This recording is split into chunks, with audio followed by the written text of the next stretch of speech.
निकलने का प्रयास व्यर्थ है। बंदी बन चुके हो तुम हमारे।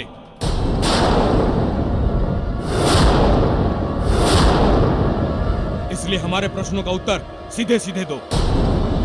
कौन हो तुम और हमारे लोक में प्रवेश कैसे कर गए? बजरंग बली जय बजरंग बली, जय बजरंग बली, जय बजरंग बली, जय बजरंग बली।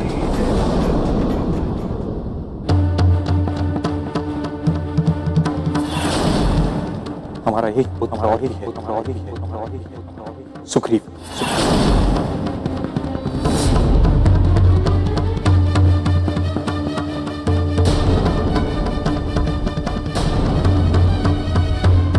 सुग्रीव और युवराज कदापि नहीं। मेरी चाल एक बार असफल हुई है, बार बार नहीं होगी।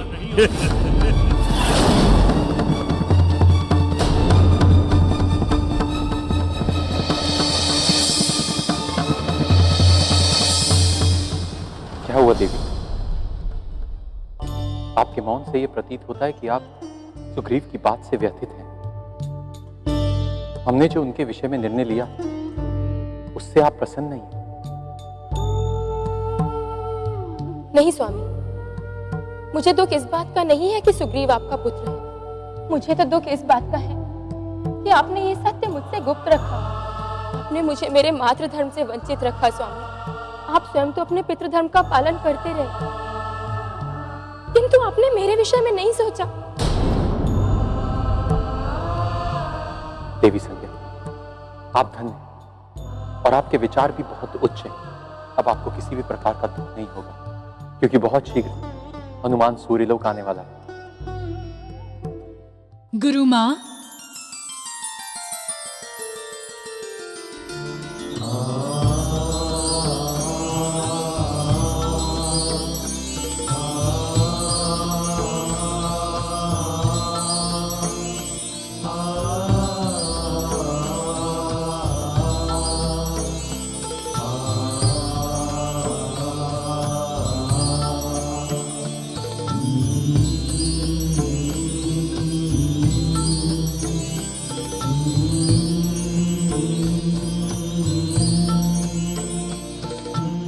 हनुमान, मेरे पुत्र, तुम वास्तव में दुख हरता और संकट मोचन हो।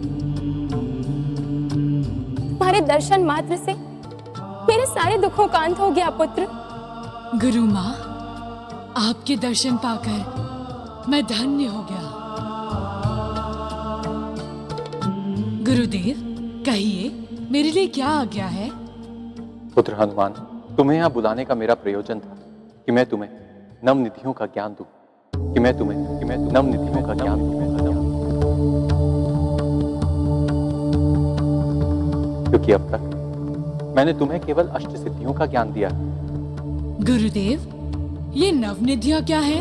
बताऊंगा, विस्तार से बताऊंगा, किंतु इससे पूर्व तुम केवल इतना जान लो कि नवनिधियों का ज्ञान इस संसार का सबसे दुर्लभ ज्ञान है, और ये ज्ञान केवल देवताओं के राजा इंद्र के पास है। इस ज्ञान को प्राप्त करने वाला मनुष्य इस संसार में कभी भी किसी को भी कुछ भी बना सकता है। पुत्र हनुमान, हम कल से तुम्हारी शिक्षा प्रारंभ करेंगे। जो आज्ञा गुरुदेव।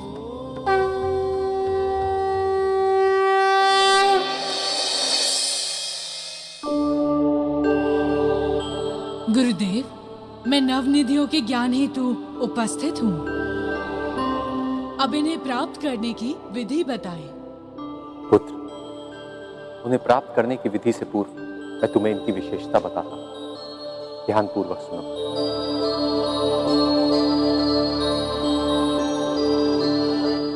महापद्मस्य पद्म, शंको मकर कच्चा पाव, मुकुंद कुंद नीलाशय, खरवाशय निधियोन्नव।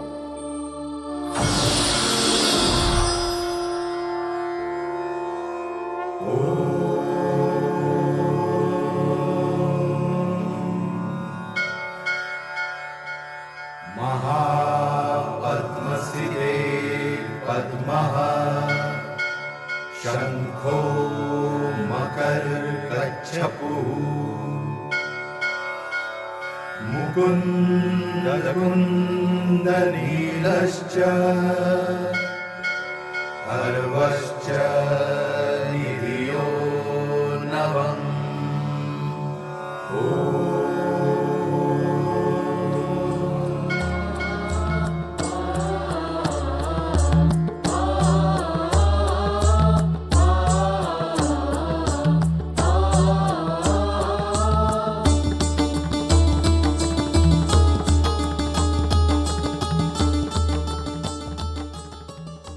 हनुमान, देख रहे हो? पद, महापद, शंख,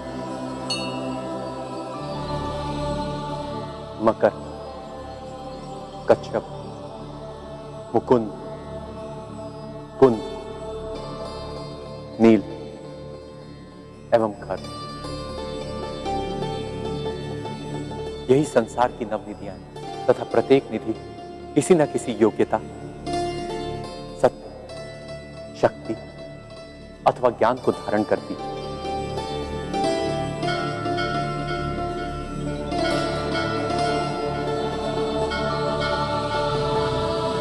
पुत्र, उस निधि विशेष को धारण करते ही तुम उस निधि में निहित शक्ति को भी प्राप्त कर लोगे।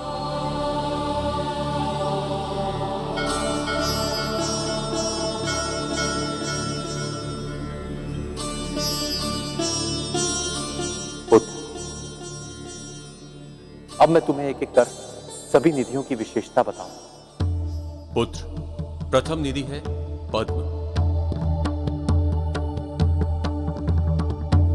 यह धारण करती है वीरता को। इसे प्राप्त करने वाले मनुष्य को कोई भी वीरता में उसे पराजित नहीं कर सकता। दूसरी निधि है महापद।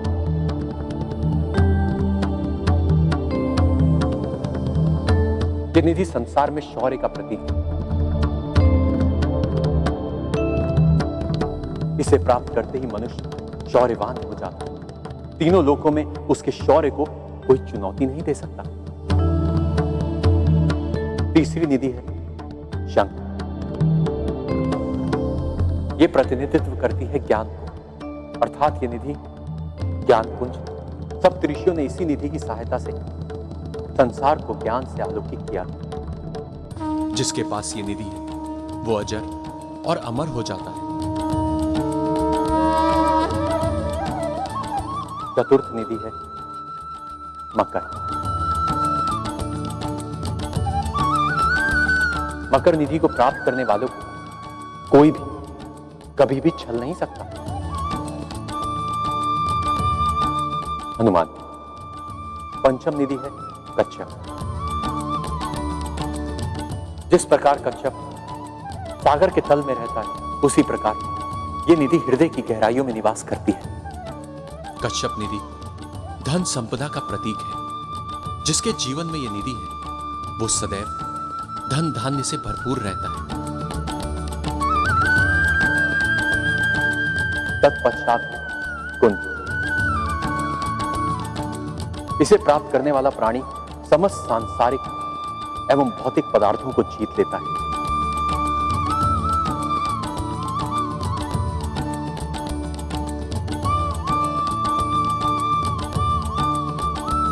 इसके उपरांत है मुकुंद।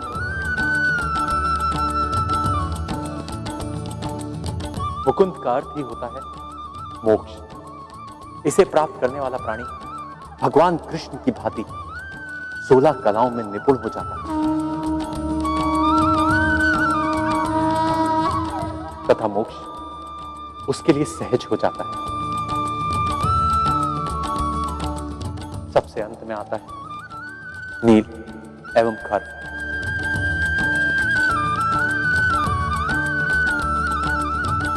ये दोनों ही निधियां संसार में व्याप्त कलाओं का प्रतिनिधित्व करती हैं।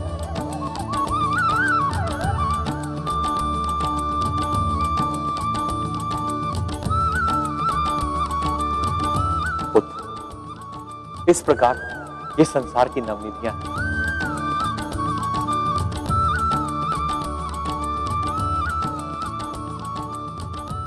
जिन्हें पृथ्वी पर जन्म लेने वाले किसी भी प्राणी ने आज तक प्राप्त नहीं किया। तुम ऐसे पहले पृथ्वीवासी हो जो इन नव निधियों को प्राप्त करोगे। इन्हें प्राप्त करने के पश्चात तुम संसार के कल्याण हेतु, आवश्यकता अनुसार किसी भी मनुष्य की रक्षा हेतु अथवा धर्म के पालन हेतु इसका उपयोग कर सकते हो।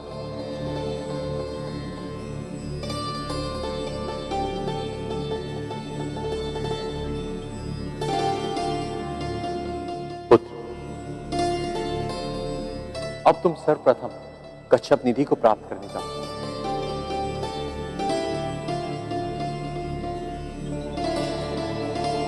जो आज्ञा गुरुदेव। हनुमान, मैं एक बार तुम्हें पुनः बता दूं कि इन नवनिधियों को साधना संसार में अत्यंत ही दुष्कर है। अब तक ये केवल देवताओं के राजा इंद्र के पास ही है।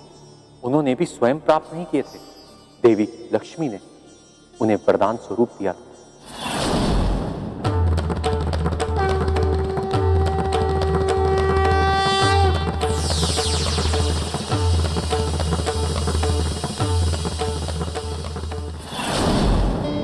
गुरुदेव, इन नवनिधियों को प्राप्त करना कितना भी कठिन क्यों ना हो, मैं आपके आशीर्वाद से इन्हें प्राप्त करके ही रहूंगा।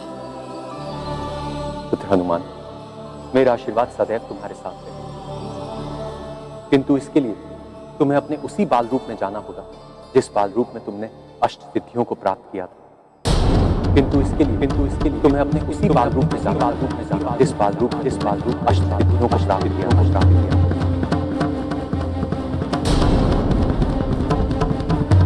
क्योंकि ये दोनों एक दूसरे के पूरक हैं। गुरुदेव, मेरा जो रूप बहुत पीछे छूट गया उसे मैं पुनः प्राप्त कैसे कर सकूंगा?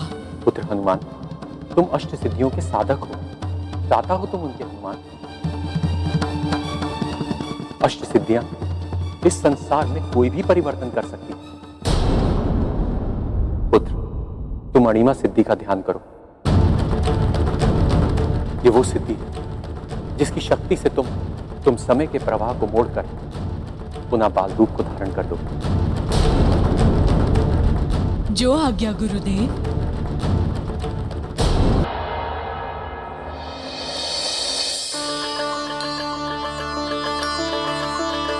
देवर्षि, अपने इन स्फुरित नेत्रों से क्या देख रहे हैं?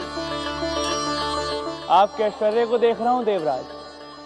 देख रहा हूं कि नवनिधियों के कारण क्या कुछ नहीं है आपके स्वर्गलोक में।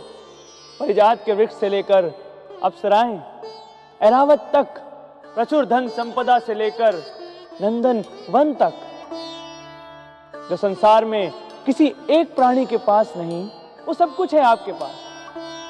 धन्य है नवनिधियों की शक्ति।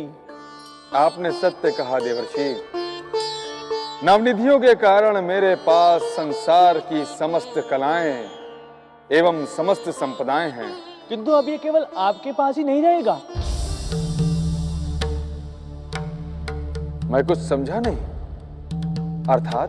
अर्थात सूर्यदेव के आदेश अनुसार नवनिधियों को प्राप्त करने हेतु प्रभु हनुमान बस निकलने ही वाले हैं। उसके पश्चात आपकी तुलना में ऐश्वर्य पृथ्वी लोक पर भी होगा। किंतु देवर्षि, ये कैसे संभव है? प्रभु हनुमान तो महादेव के रुद्रावतार, यही ना? किंतु देवेंद्र, ये ना भूलिए कि प्रभु हनुमान ने पृथ्वी लोक पर जन्म लिया है, वो भी एक पृथ्वीवासी के रूप में। तथा प्रभु के निर्णय अनुसार यदि कोई भी उन नवनिधियों को सिद्ध करने योग्य हुआ तो प्रभु उन नवनिधियों को उसे सौंप देंगे। तथा उसी क्षण वो मनुष्य आपके तुल्य हो जाएगा। नहीं!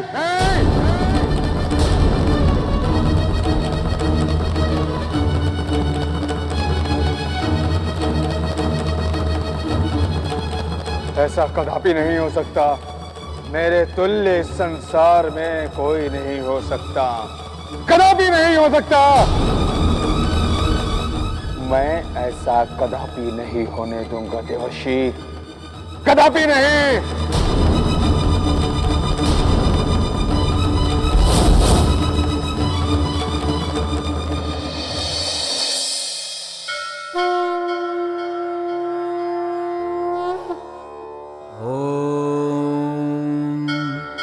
अणिमा सिद्धि महामाये जगत उपकार कारिणी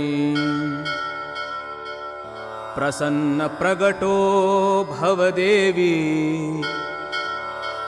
मम कार्य सिद्धये।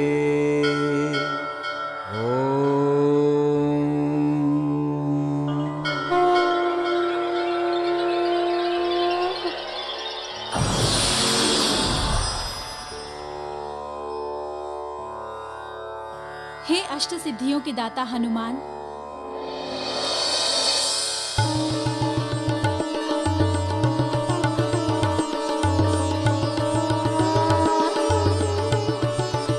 सिद्धि अनिमा का प्रणाम स्वीकार करें।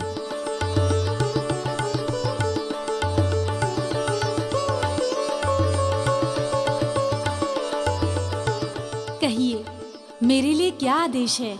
किस प्रयोजन हेतु आपने मेरा आवाहन किया? हे देवी सिद्धि अनिमा, मैंने आपको अपने बाल रूप में प्राप्त किया था। अब नवनिधियों को प्राप्त करने हेतु अपने उसी बाल रूप की आवश्यकता है। आप कृपया मेरे इस कार्य में मेरी सहायता करें। प्रभु, आपकी इच्छा मेरे लिए आदेश है, किंतु आपको आपके उस बाल रूप को प्राप्त करने हेतु आपको समय चक्र में पीछे जाना होगा।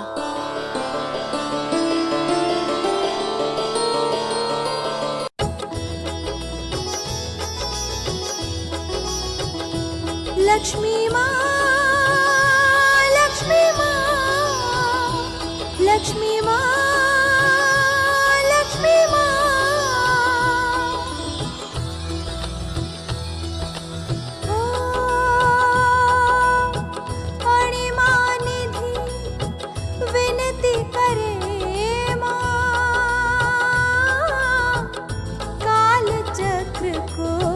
जागृत कर दो।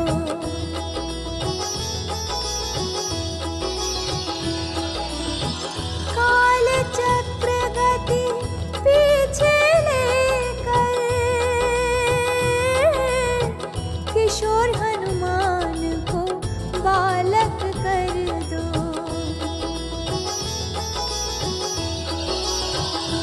हो काल चक्र गति पीछे लेकर किशोर हनुमान को बालक कर दो। किशोर हनुमान को बालक कर दो। किशोर हनुमान को बालक कर दो।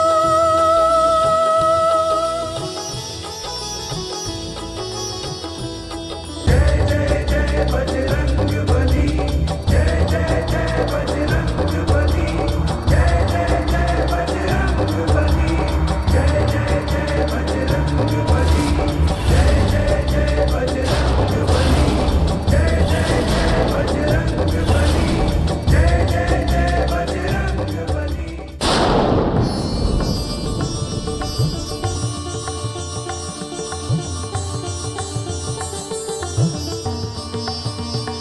प्रभु, आपका बाल रूप आपके समक्ष उपस्थित है।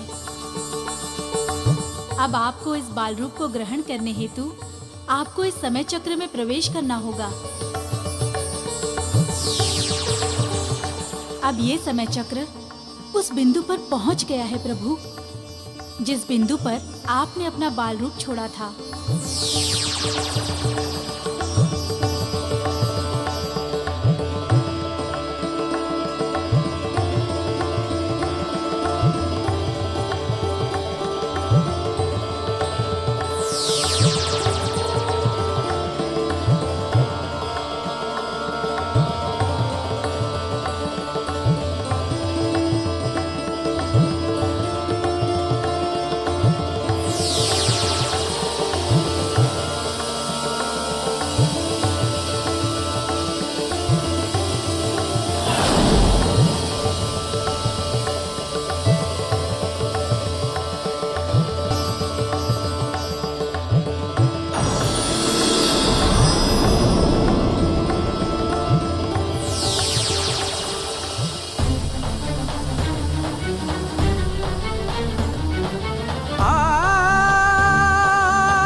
बाल रूप बाल लीला बाल रूप नवनिधि प्राप्त हेतु हनुमाना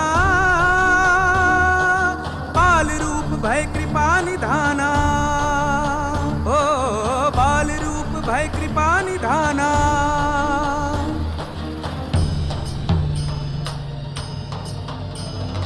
नवनिधि को प्राप्त करने बाल रूप बचपन का पुनर्रूप बाल रूप जग का कल्याण करने बाल रूप बालक लीला रचने बाल रूप बालक हनुमान बने बाल रूप जय जय जय बाल रूप बालक हनुमान रूप बचपन का पुनर्रूप बालक हनुमान रूप बचपन का पुनर्रूप बालक हनुमान रूप बचपन का पुनर्रूप बालक हनुमान रूप जय जय बालक रूप जय जय बालक हनुमान रूप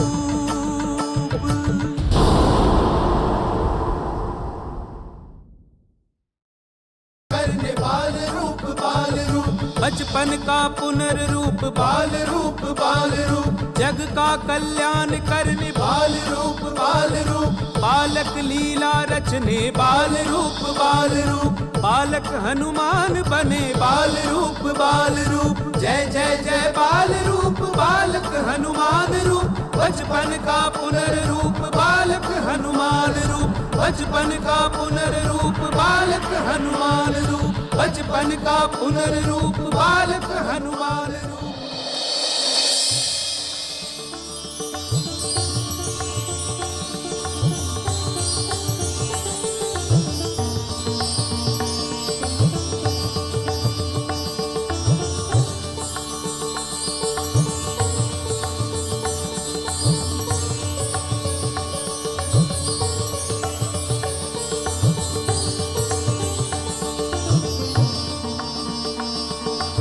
पुत्र मारुति, तुम्हारे इस रूप के दर्शन पाकर मेरी ममता फिर से जाग उठी है। ऐसा लग रहा है जैसे तुम्हारे इस रूप के दर्शन करने के लिए मैं वर्षों से प्रतीक्षा कर रही थी।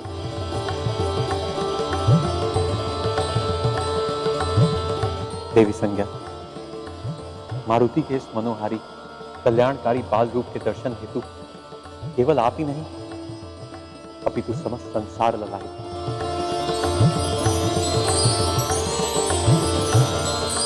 अब संसार को एक बार पुनः इसकी नवनिधियों की सिद्धि का लाभ प्राप्त हो। देवी संज्ञा, मारुति को विजय तिलक लगाकर विदा कीजिए।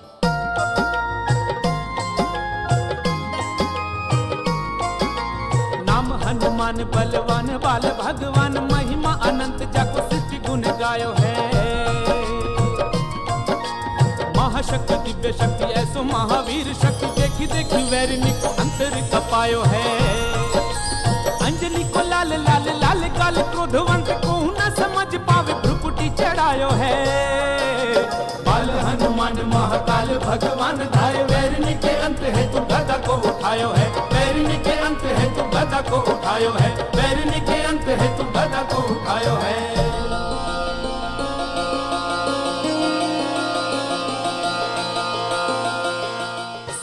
देव गुरु ज्ञान अगारा ज्ञान प्रकाशित करई अपारा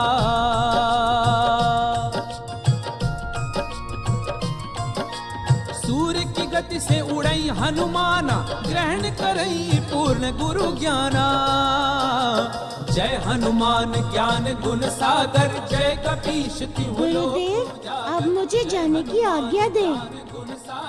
यशस्वी भव पुत्र।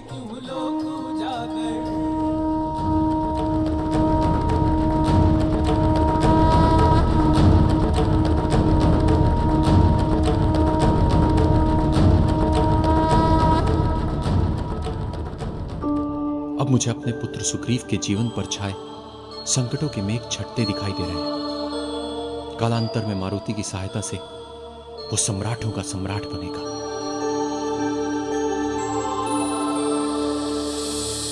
सूर्यदेव सूर्यदेव, सूर्यदेव।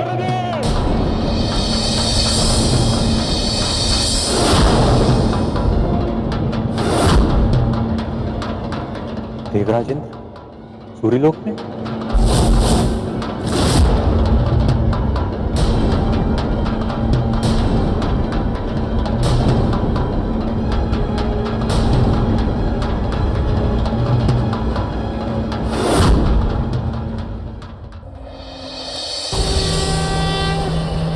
सुग्रीव को नवजीवन देने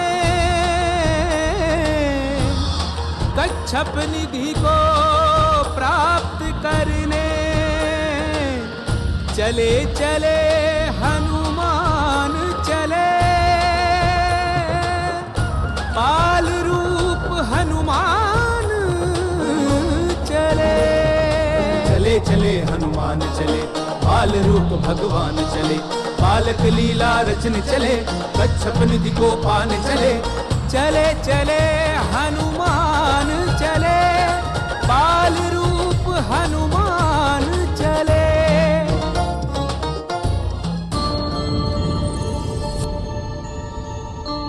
यही है कच्छप लोक का प्रवेश द्वार।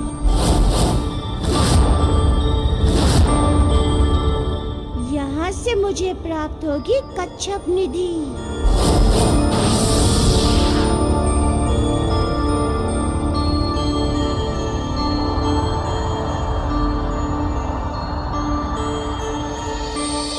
मारुति को नवनिधि की प्राप्ति के मार्ग पर भेजकर आपने उचित नहीं किया।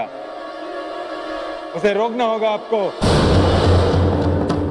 क्योंकि इस संसार में नवनिधियों का स्वामी मेरे अतिरिक्त कोई दूसरा नहीं हो सकता, कदापि नहीं। इंद्रदेव, जिसमें नवनिधियों को प्राप्त करने की योग्यता होगी वो उसे अवश्य प्राप्त कर लेगा। और मारुति तो रुद्र अवतार है। नवनिधियों को धारण करने हेतु उनसे योग्य और कौन हो सकता है? देवराज, आप उन्हें लेकर चिंतित ना हो।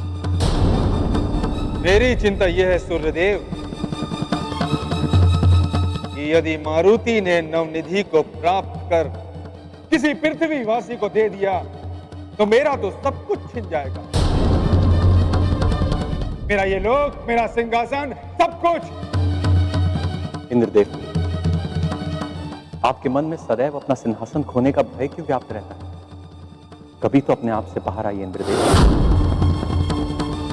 आप नहीं जानते नवनिधियों से इस संसार को कितना लाभ होगा। नहीं सूर्यदेव, नहीं। लाभ संसार को नहीं होगा, लाभ होगा आपके पुत्र सुग्रीव को, जिसके हित के लिए आपने मारुति को नवनिधि की प्राप्ति हेतु भेजा है। नहीं इंद्रदेव, ये विधि का विधान है कि हनुमान मेरे पुत्र का रक्षक बने। आने वाले समय में जब प्रभु श्री राम के युद्ध में मेरा पुत्र सुग्रीव उनका सहायक होगा, तब उससे केवल मेरे पुत्र का नहीं अपितु इस संपूर्ण संसार का कल्याण। सूर्यदेव, मैं कुछ भी नहीं जानता। आपको मारुति को वापस बुलाना ही पड़ेगा। क्षमा प्रार्थी हूं देवेंद्र, किंतु अब ये संभव नहीं है। संभव नहीं है? सूर्यदेव, यदि मारुति को बुलाना आपके लिए संभव नहीं है तो उसे रोकना भी मेरे लिए असंभव नहीं। मैं भी देखता हूं कि अब मारुति कैसे नवनिधियों को प्राप्त करते हैं।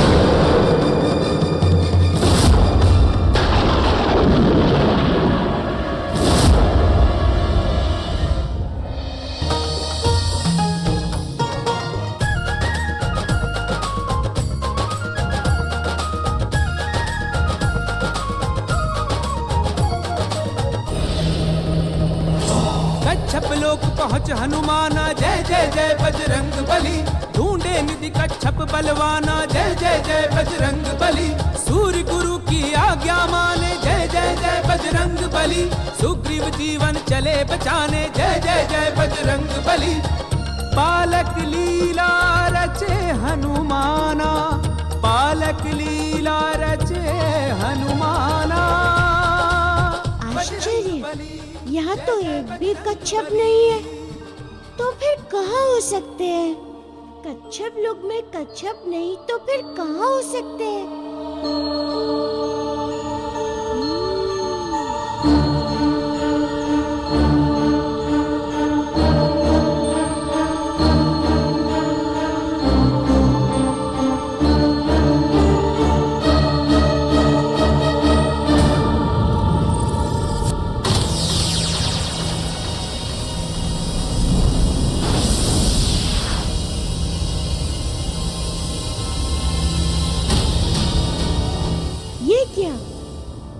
कैसी माया है? जल में तो प्रतिबिंब सदा उल्टा बनता है, किंतु मेरा प्रतिबिंब सीधा बन रहा है तथा सरोवर का जल भी उल्टी दिशा में बह रहा है।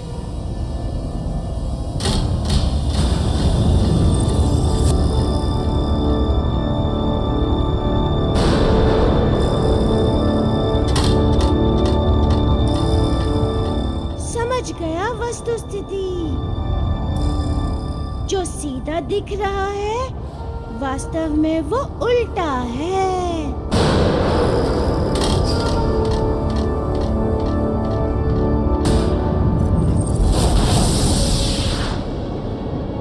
ये क्या है?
निकलने का प्रयास व्यर्थ है।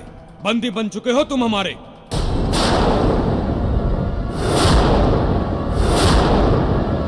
इसलिए हमारे प्रश्नों का उत्तर सीधे सीधे दो। कौन हो तुम और हमारे लोक में प्रवेश कैसे कर गए? मैं केसरी पुत्र मारुति हूँ। और यहाँ आने का उद्देश्य? मैं अपने यहाँ आने का उद्देश्य केवल कच्छप राज को ही बता सकता हूँ। क्या तुम? नहीं, मैं उनका सेनापति हूँ।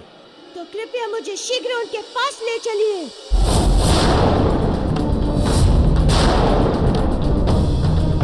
इसे महाराज कच्छप के सम्मुख उपस्थित करना ही होगा, क्योंकि जो बालक समुद्र पार कर कच्छप लोक तक आ सकता है वो कोई साधारण बालक तो कदापि नहीं हो सकता। इसके यहाँ आने का भेद जानने का एकमात्र मार्ग ये है कि मैं इसकी बात मानूं। चलो आओ।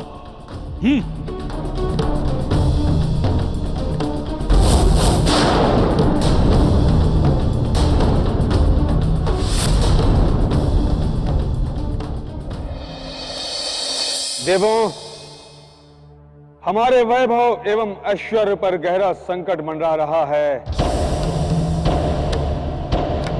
यदि हमें अपने वैभव और ऐश्वर्य की सुरक्षा करनी है तो हम सबको एकजुट होकर मारुति को नवनिधियों को प्राप्त करने से रोकना होगा।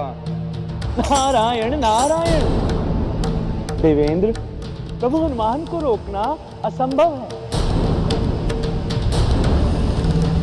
क्योंकि प्रथम तो वे स्वयं रुद्रावतार हैं, तथा दूजे उन्हें नवनिधि प्राप्त करने से रोकने का अर्थ है विधि के विधान को रोकना, भारी अधर्म करना। स्वयं और सिंहासन की रक्षा करना अधर्म नहीं होता है देवर्षि। अतः हम हनुमान को उनके कार्य में सफल नहीं होने देंगे, कदापि सफल नहीं होने देंगे।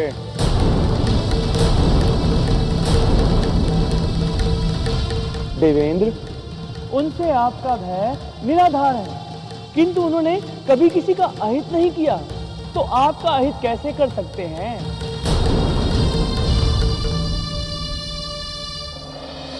मुझे भय और चिंता मारुति से नहीं है। मेरी चिंता का कारण है वो तुच्छ पृथ्वीवासी। यदि आपके प्रभु मारुति ने नवनिधियों को प्राप्त कर किसी लोभी और स्वार्थी पृथ्वीवासी को दे दिया तो आपको ज्ञात भी नहीं है देवर्षि कि क्या स्थिति उत्पन्न हो सकती है। घोर समस्या की स्थिति उत्पन्न हो जाएगी हमारे समक्ष। अतः देवों, चलिए मेरे साथ। देवराज, विधि ने नवनिधियों को प्राप्त करने का अधिकार उन समस्त प्राणियों को दिया है जो उसके योग्य हैं, तथा प्रभु हनुमान को रोककर आप नियति के मार्ग में बाधक सिद्ध होंगे, जो किसी भी स्थिति में हितकर एवं कल्याणकारी नहीं होगा। देवर्षि, देवराज इंद्र को भेद विभेद समझाने की चेष्टा न करें।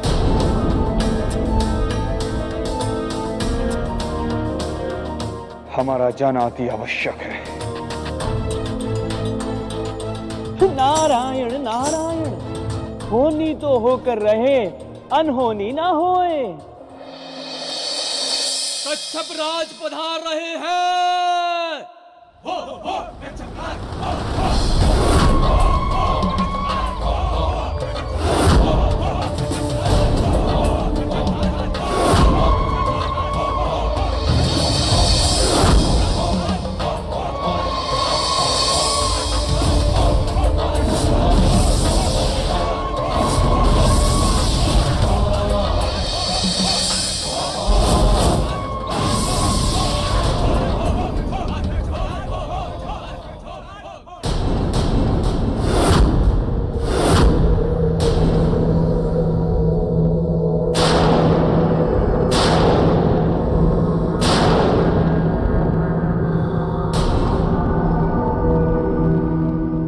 वानर बालक, तुम किस प्रदेश से हमारे लोक में आए हो?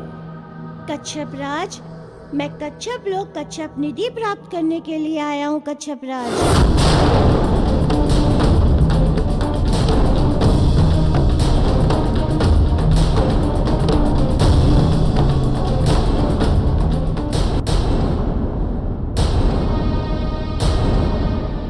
मेरा परामर्श है कि अभी इसी क्षण तुम अपने लोक वापस लौट जाओ, क्योंकि इसे प्राप्त करना सहज नहीं है बालक।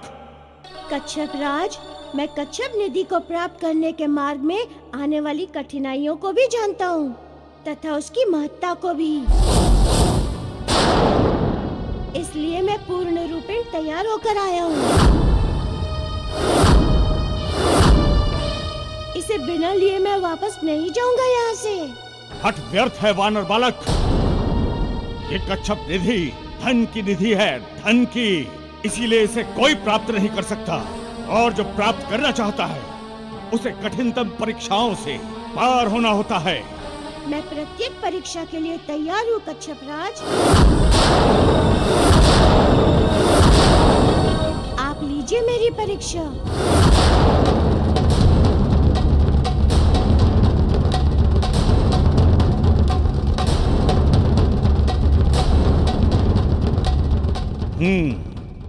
प्रसन्नता हुई।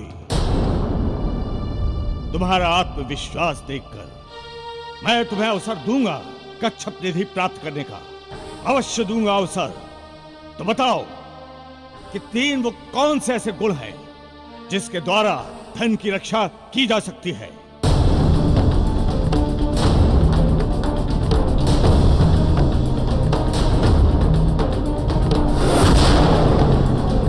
धन की रक्षा के 3 गुण है कच्छप राज।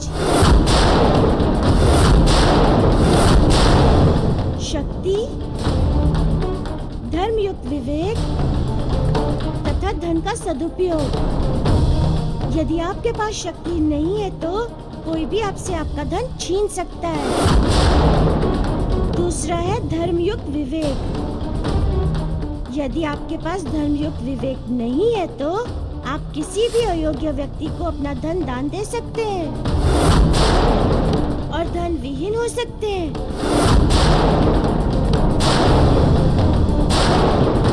तथा तीसरा है धन की सदुपयोगिता। इसका अर्थ ये है कि यदि आपने अपने धन का समुचित उपयोग नहीं किया तो धन स्वतः ही समाप्त हो जाएगा।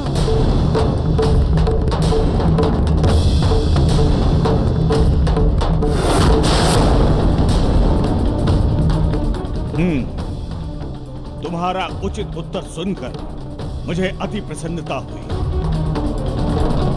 लेकिन अब तुम्हारे इन तीनों गुणों की परीक्षा होगी, और यदि तुम इन तीनों परीक्षाओं में सफल हो गए तो कच्छप निधि तुम्हारा वरण स्वयं करेगी।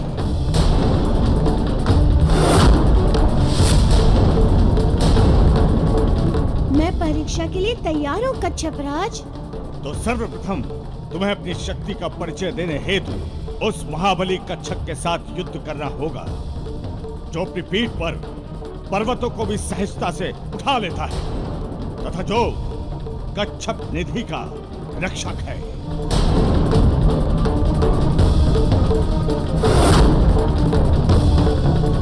मुझे स्वीकार है कच्छप राज, मुझे स्वीकार है कच्छप राज।